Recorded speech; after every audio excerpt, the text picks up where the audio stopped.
Hello viewers, welcome to the growth Telugu YouTube channel. ఈ రోజు నేను మీ ముందుకి సరికొత్త డివిడెండ్ అలర్ట్ వీడియోతో వచ్చేసాను. అయితే ఇది ఎటువంటి వీడియో ఆర్ ఏంటి అని మనం చూసేద్దాం. సో మొదటిది, ఇప్పటి వరకు మేము ఏ కంపెనీస్ అయితే వాళ్ళ యొక్క డివిడెండ్స్తో మన ముందుకు రాబోతున్నారో త్వరలోనే అటువంటి వీడియోస్ అండ్ అటువంటి కంపెనీస్ యొక్క ఇన్ఫర్మేషన్తో వచ్చేసాను. అయితే ఈ రోజు ఇంకొంచెం భిన్నంగా ఈ వీడియోని చేయడం జరిగింది.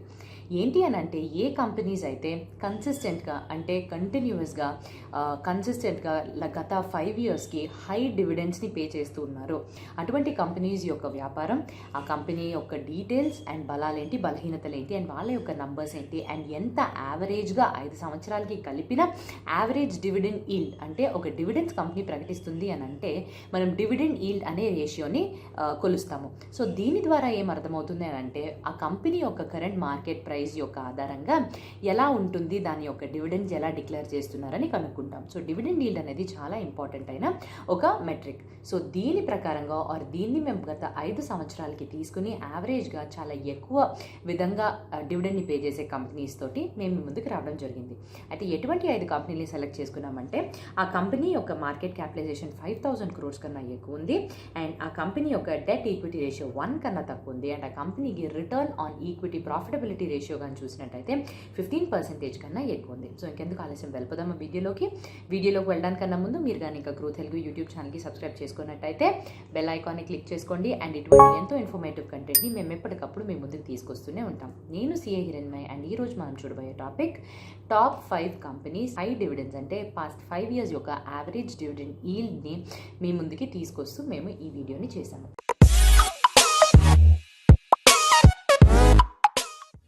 సో మొదటి కంపెనీ హిందుస్థాన్ జింక్. సో ప్రపంచవ్యాప్తంగా కానీ చూసినట్టయితే ఈ కంపెనీ వాళ్ళు జింక్ తయారీలోనే 2వ స్థానంలో ఉన్నారు, అండ్ అతి తక్కువ ఖరీదులోనే జింక్ని ప్రొడ్యూస్ చేస్తున్నారు. వీళ్ళు జింక్ అనే మెటల్ని మాత్రమే కాకుండా లెడ్, సిల్వర్ అని వివిధ రకాల మెటల్స్ని కూడా తయారీ చేస్తుంటారు. అయితే ఈ కంపెనీ వాళ్ళ యొక్క పాస్ట్ 5 years డీటెయిల్స్ తీసుకుని యావరేజ్ డివిడెండ్ ఈల్డ్ కానీ కొలిచినట్టయితే 6.12% ఉంది. అండ్ అలానే వీళ్ళు మన దేశం యొక్క జింక్ మార్కెట్లోని 75% డిమాండ్ని వీళ్ళే కవర్ చేస్తున్నారు.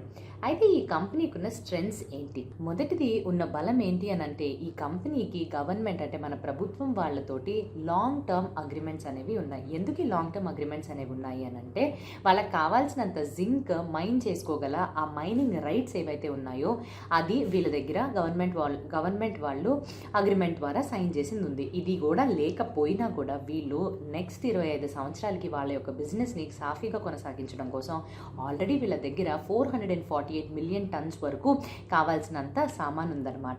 అయితే మేజర్గా ఈ కంపెనీకి ఉండే బలహీనత ఏంటి? జింక్ అంటే మళ్ళీ స్టీల్ ఇండస్ట్రీ మీద డిపెండ్ అవుతుంది. సో జింక్ మార్కెట్లో దాదాపుగా 70% స్టీల్ ఇండస్ట్రీ మీద డిపెండ్ అవ్వడం వల్ల ఆ పర్టికులర్ కమాడిటీ, స్టీల్ అనే కమాడిటీ చాలా సైక్లికల్, ఎన్నో కారణాల వల్ల ఎన్నో రీజన్స్ మీద ఆధారపడి ఉంటుంది. కాబట్టి అన్స్టెబిలిటీ అనేది ఈ పర్టికులర్ ఇండస్ట్రీని కూడా అఫెక్ట్ చేస్తుంది. అయితే ఈ పర్టికులర్ కంపెనీకి సంబంధించిన నంబర్స్ని చూద్దాము. సో మొదటిది, మేము ఈ పర్టికులర్ వీడియోలో కన్సిడర్ చేసిన నంబర్స్ అన్ని 17 June నాటికి క్లోజింగ్ రేట్స్ని తీసుకున్నాం.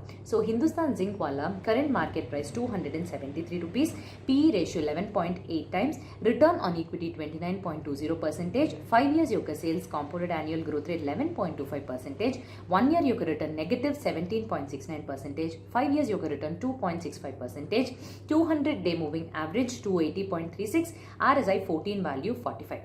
సో మేము profitability ratios and debt equity రేషియోస్తో పాటుగానే ఇంకో 2 టెక్నికల్ ఇండికేటర్స్ని ఇంక్లూడ్ చేయడం జరిగింది. సో ఈ టెక్నికల్ ఇండికేటర్స్ ఏంటి అని అంటే, 200-day మూవింగ్ యావరేజ్ ఒకటి, RSI 14 వాల్యూ. దీని యొక్క సంకేతం ఏంటి అని అంటే, 200-day మూవింగ్ యావరేజ్ కన్నా కంపెనీ యొక్క స్టాక్ ప్రైస్ ఎక్కువ ఉంటే బుల్లిష్ ట్రెండ్ కిందను, అండ్ కంపెనీ యొక్క మార్కెట్ ప్రైస్ ఈ 200-day యావరేజ్ కన్నా తక్కువ ఉంటే బేరిష్ ట్రెండ్ కింద రిఫ్లెక్ట్ అవుతుంది. అండ్ RSI 14 వాల్యూస్ కింద వస్తే, RSI 1430 కన్నా తక్కువ ఉన్నట్టయితే ఆ పర్టికులర్ స్టాక్ని ఓవర్ సోల్డ్ కింద, అండ్ 70 కన్నా ఎక్కువ ఉంటే over bat. So company number 2 Indus towers. So Indus టవర్స్ని ఇంతకుముందు భారతీ ఇన్ఫ్రాటెల్ అని అంటూ ఉండేవాళ్ళం, అండ్ వీళ్ళు టెలికామ్ సిగ్నల్స్కి సంబంధించి ఆ టవర్స్ ఏవైతే ఉంటాయో దాన్ని కన్స్ట్రక్ట్ చేయడం కన్స్ట్రక్ట్ చేసిన టవర్స్ని కొనడం అండ్ వీటన్నిటిని ఆపరేట్ చేసి మేనేజ్ చేయడం వీళ్ళ యొక్క మెయిన్ లైన్ ఆఫ్ బిజినెస్. అయితే వీళ్ళ యొక్క average dividend yield ratio last 5 years కానీ చూసినట్టయితే 5.66% ఉంది, అండ్ వీళ్ళ యొక్క పెద్ద పెద్ద బలం ఏంటి అని అంటే వీళ్ళకి 1.85 lakh టవర్స్ సొంతగా ఉన్నాయి. అండ్ ఇది కాకుండానే వీళ్ళకి కో లొకేషన్స్ అంటే 22 సర్కిల్స్లో ఆల్మోస్ట్ 3.35 lakh వరకు టవర్స్ని వీళ్ళు ఆపరేట్ చేస్తున్నారు. అండ్ మన దేశంలో కానీ 5G నెట్వర్క్ యొక్క మార్కెట్ ఆర్ 5G ఎప్పుడైతే స్థిరపడుతుందో అప్పుడు వీళ్ళ మార్కెట్ ఇంకా పెరుగుతుందన్నమాట. అయితే బలహీనత సంగతికి వచ్చినప్పటికీ ఈ పర్టికులర్ కంపెనీకి ఎటువంటి పెద్ద రకమైన బలహీనతలు ఇప్పటికీ లేవు. ఎందుకంటే ఒక టవర్ కన్స్ట్రక్షన్ కోసం చాలా వరకు ఖర్చులు అవుతాయి. సో ఆ ఖర్చుల్ని వీళ్ళు సొంతగానే వాళ్ళకు వచ్చే ఆదాయం నుంచే భరించగలిగే శక్తి అనేది ఈ కంపెనీకి అంత స్ట్రాంగ్గా ఉంది. కాబట్టి ఈ కంపెనీకి పెద్ద రీతిలో ఏ బలహీనతలు లేవు. అయితే ఈ కంపెనీ యొక్క ఫినాన్షియల్ నంబర్స్ చూసేద్దాం. కంపెనీ యొక్క current market price ₹206, PE ratio 8.73%, return on equity 33.5%, 5-year compound annual growth of sales 35.4%, last 1 year యొక్క రిటర్న్ -16.53%, అండ్ లాస్ట్ 5 years యొక్క రిటర్న్ -11.25%. ఈ కంపెనీ యొక్క 200-day moving average 204.90 and RSI 14 value వచ్చి 52. Company number 3 వేదాంత. So వీళ్ళు వివిధ రకాల minerals and మెటల్స్ని explore చేయడమే కాకుండా మైన్ చేసి ప్రాసెస్ చేసి మన ముందుకి వివిధ రకాల ప్రోడక్ట్స్ ద్వారా అమ్మకానికి తీసుకొస్తూ ఉంటారు. వీళ్ళు గత 5 సంవత్సరాలకి యావరేజ్గా డివిడెండ్ ఈల్డ్ రేషియోని చూస్తే 7.37% కింద డిక్లేర్ చేశారు. అండ్ వీళ్ళకుండే బలం ఏంటి అని అంటే ఆర్ వీళ్ళ యొక్క స్టాటిస్టిక్స్ ఆర్ ర్యాంకింగ్స్ కానీ చూసినట్టయితే మన దేశంలోనే అతిపెద్ద క్రూడ్ ఆయిల్ మ్యానుఫ్యాక్చరింగ్ కంపెనీగా వీళ్ళకి దాదాపు 40% మార్కెట్ షేర్ ఉంది. ఇది మాత్రమే కాకుండా అల్యూమినియం అనే మెటల్ని కూడా చాలా అగ్రస్థానంలో ఉన్నారు వీళ్ళు ప్రొడక్షన్ చేయడానికి. అండ్ ఇది కూడా కాకుండా హిందుస్థాన్ జింక్ అనే కంపెనీ ద్వారా వీళ్ళు జింక్ మార్కెట్లో కూడా దాదాపు 75% ఆఫ్ ద డిమాండ్ని మీట్ చేస్తున్నారనమాట. అయితే ఈ కంపెనీకి ఇన్ని స్ట్రెంగ్స్ ఉండగా ఈ కంపెనీ యొక్క వీక్నెస్ ఏంటి అని అంటే వీళ్ళ యొక్క ప్రమోటర్స్కి చాలా లో కాన్ఫిడెన్స్ అనేది ఉంటుంది. ఎందుకంటే 2020లో వీళ్ళు కంపెనీని డీలిస్ట్ చేయాలి అని అనుకున్నారు. అప్పుడు యాక్చువల్గా కంపెనీ యొక్క మార్కెట్ ప్రైస్ ₹140 ఉన్నప్పటికీ వీళ్ళు డీలిస్టింగ్ ప్రైస్ ₹87.5కి డిక్లేర్ చేశారు. సో అప్పుడు మైనారిటీ షేర్ హోల్డర్స్ చాలా ఒక ధర్నాలు ప్రొటెస్ట్ చేయడం వల్ల వీళ్ళ యొక్క ఇమేజ్ బాగా డ్యామేజ్ అయింది. ఇది మాత్రమే కాకుండా వీళ్ళకు ఒక కాపర్ స్టెరిలైట్ ప్లాంట్ అనేది ఉంది. దానిపైన కూడా చాలా రకాల కాలుష్యాన్ని చేస్తుంది అని చెప్పి ధర్నాలు అన్నీ చేయడం వల్ల అప్పుడు ఆ ప్లాంట్ని మూసివేయాల్సి వచ్చింది. సో దానివల్ల కూడా వీళ్ళ యొక్క బ్రాండ్ ఇమేజ్ అనేది దెబ్బతింది. అయితే ఈ కంపెనీ యొక్క నంబర్ సంగతికి వచ్చినట్టయితే ఈ కంపెనీ యొక్క current market price ₹267.35, PE ratio 5.22 times, return on equity 29.8%, 5 years యొక్క compounded annual growth rate sales పరంగా చూస్తే 12.9%, లాస్ట్ 1 year ఒక రిటర్న్ 2.37%, 5 years యొక్క return 2.46%, 200-day moving average 284.77 and RSI 14 value 47. Company number 4 coal India. So మన దేశంలో అతిపెద్ద బొగ్గుని తయారీ చేసి అమ్మకంలోని ఈ కంపెనీ అగ్రస్థానంలో ఉంది. వీళ్ళు మన దేశానికి కావాల్సిన బొగ్గు అవసరాలకి 82% వరకు కాంట్రిబ్యూట్ చేస్తున్నారు. అండ్ వీళ్ళు ఈ తయారు చేసే బొగ్గుని ఎటువంటి ఇండస్ట్రీస్లో వాడతారు అని అంటే మనకి చాలా ఇంపార్టెంట్ అండ్ చాలా కావాల్సిన రోజువారీ ప్రోడక్ట్స్లోని ఈ బొగ్గుని రా మెటీరియల్గా వాడటం ఉంటుంది. లైక్ సిమెంట్, ఫర్టిలైజర్స్, పవర్, విద్యుత్ మనం సరఫరా చేయడం కోసం కూడా బొగ్గుని వాడుతూ ఉంటాము. స్టీల్ ఇండస్ట్రీ, సో ఇటువంటి కీలకమైన ఇండస్ట్రీస్లోని బొగ్గు అనేది చాలా అవసరంగా ఉంటుంది. అయితే ఈ కంపెనీ వాళ్ళు లాస్ట్ 5 years కానీ వాళ్ళ డివిడెండ్స్ని కన్సిస్టెంట్గా పే చేస్తూ డివిడెండ్ ఈల్డ్ రేషియో యావరేజ్గా 8.16% కింద రికార్డ్ చేసుకున్నారు. అండ్ ఈ కంపెనీ యొక్క మెయిన్ బలం ఏంటి అని అంటే వీళ్ళు ఒక నేనే రాజు నేనే మంత్రి కంప్లీట్గా మోనోపోలీని అనుభవిస్తూ 48% మనకి ఏవైతే బొగ్గు రిజర్వ్స్ అనేవి ఉంటాయో దాంట్లో 48% వీళ్ళకి యాక్సెస్ అనేది ఉంది. దానివల్లనే వీళ్ళు 83% వరకు కోల్ ఆర్ బొగ్గుకి ఉన్న డిమాండ్ని వీళ్ళే దాన్ని పూర్తి చేస్తున్నారు మన దేశంలో. ఇది మాత్రమే కాకుండా మన దేశంలో మిగతా కీలకమైన ఇండస్ట్రీస్కి ఈ బొగ్గు అనేది వీళ్ళే సప్లై చేస్తున్నారు. కాబట్టి వీళ్ళ యొక్క డిమాండ్ అండ్ వాళ్ళ యొక్క మార్కెట్ ఎప్పటికప్పుడు బాగానే ఉంటుంది. అండ్ వీళ్ళకున్న మెయిన్ బలహీనత ఏంటి అని అంటే వీళ్ళు ఒక పబ్లిక్ సెక్టార్ అండర్టేకింగ్, ఒక మహారత్న కంపెనీ. సో ఇలా పబ్లిక్ సెక్టార్ అండర్టేకింగ్ ఉండడం వల్ల అదొక బలహీనత కూడా అవుతుంది. ఎందుకు అని అంటే వీళ్ళకి సోషియో పొలిటికల్ ఫ్యాక్టర్స్ అనేవి ఎక్కువ ఉంటాయి. అండ్ రెగ్యులేటరీ పరంగా చాలా ఆంక్షలు అనేవి విధిస్తారు. గవర్నమెంట్ వాళ్ళు కొన్నిసార్లు తీసుకునే ఈ నిర్ణయం కంపెనీ పట్ల వాళ్ళ యొక్క షేర్ హోల్డర్స్ని బాధించినా కూడా ఆర్ ఫర్ ద ఓవరాల్ గుడ్కి వాళ్ళు అలా తీసుకోవడం తప్పట్లేదు. సో అటువంటి బలహీనతల్ని కంపెనీ ఎదుర్కోవాల్సి ఉంటుంది. అయితే ఈ కంపెనీ యొక్క నంబర్ సంగతికి వచ్చినట్టయితే ఈ కంపెనీ యొక్క current market price ₹183, PE ratio 6.46 times, return on equity 43.6%, last 5 years యొక్క compounded annual growth sale 7.02%, 1 year యొక్క return 18.24%, 5 years యొక్క return negative 6.79%, 200-day moving average 187.52, RSI 14 value 55. And company number 5 ఈ fifth కంపెనీయే ఉన్న అన్ని కంపెనీస్ కన్నా ఎక్కువ డివిడెండ్ని డిక్లేర్ చేసింది. సో ఆ పర్టికులర్ కంపెనీ యొక్క డివిడెండ్ డీల్ ఏంటి అండ్ ఆ కంపెనీ యొక్క డీటెయిల్స్ ఏంటని చూసేద్దాం.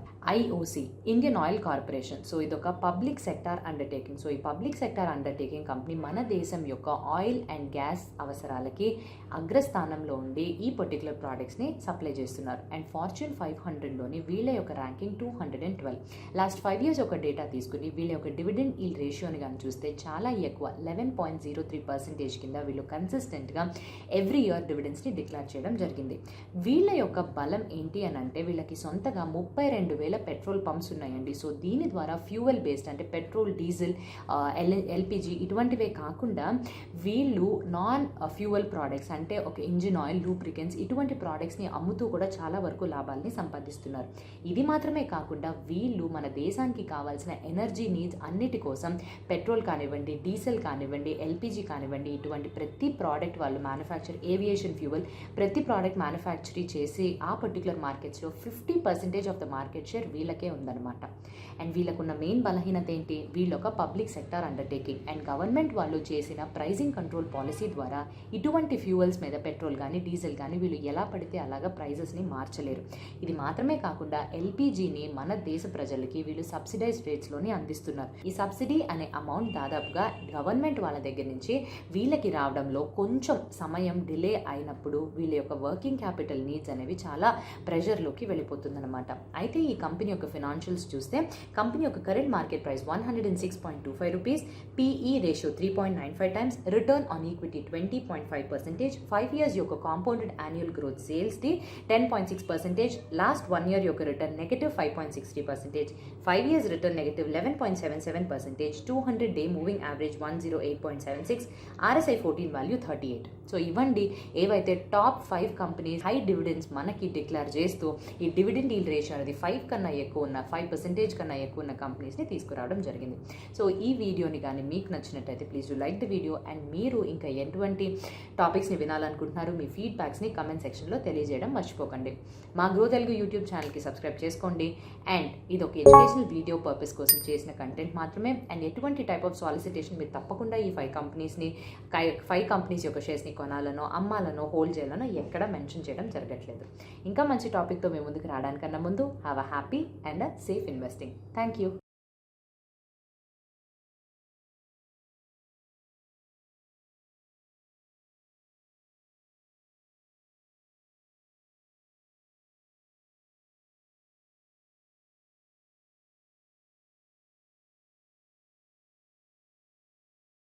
Investment in securities market are subject to market risks. Read all the related documents carefully before investing. Please read the risk disclosure documents carefully before investing in equity shares, derivatives, mutual fund, and or other instruments traded on the stock exchanges.